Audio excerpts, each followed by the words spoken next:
Magandang araw mga kaibigan, ako nga pala si NJ at welcome sa NJ Mejia TV.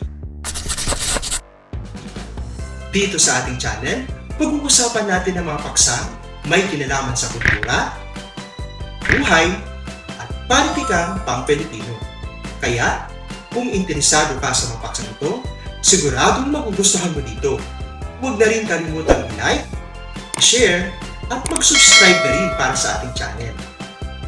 Ngayon, simulan na natin ang ating talakayan. Tara, samahan niyo ako.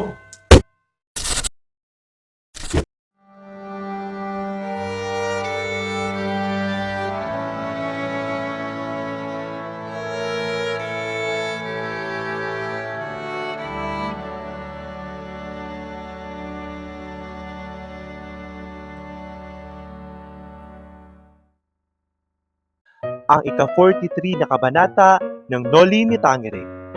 Mga balak.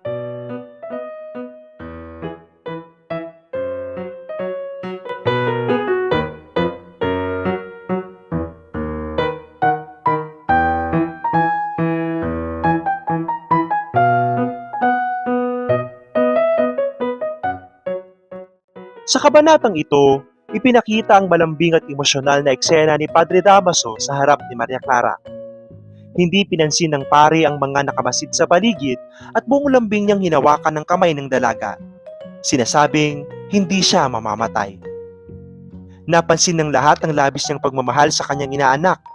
Subalit hindi niya kayang ipagpatuloy ang pakikipag-usap at lumabas siya sa terasa. Umiiyak sa harap ng mga paboritong halaman ni Maria Clara. Tahimik at nakamasid si Padre Salve sa kanyang ginagawa at bahagyang nakakapangagat labi. Pagkakita ni Padre Damaso kay Alfonso Linares na ipinakilala ni Doña Victorina, agad niya itong niyapos ng may labis na kagalakan. Lubos na nagulat ang pari dahil hindi niya inaasahang makikilala pa niya ang inaanak ni Carlos, lalo na't ipinanganak ito matapos siyang umalis sa Espanya. Sa pagkakataong iyon, tila nakalimot si Padre Damaso sa kanyang kalungkutan at nakatuon sa bagong kagalakan sa pagkakita kay Linares. Matapos ang pagbati at pagpapakilala, tinanong ni Padre Damaso kung ano ang layunin ni Carlos para kay Linares. Ayon sa sulat ni Carlos, nais niyang tulungan si Linares na makahanap ng trabaho at isang asawa. Natuklasan ni Padre Damaso na nagtapos si Linares ng abogasya sa Universidad Central sa Madrid, kaya't madaling makahanap ng trabaho. Ngunit tungkol sa asawa, nag-isip siya ng malalim, na tila hindi niya lubos na alam ang gagawin habang bumubulong sa sarili. Isang asawa, isang asawa. Pinanood sila ni Padre Salve mula sa isang tabi. Samantala, si Padre Salve ay nag-iisa rin sa paglalakad at malalim ang pag-iisip ng may bumati sa kanya, si Lucas, kapatid ng lalaking namatay noong pista.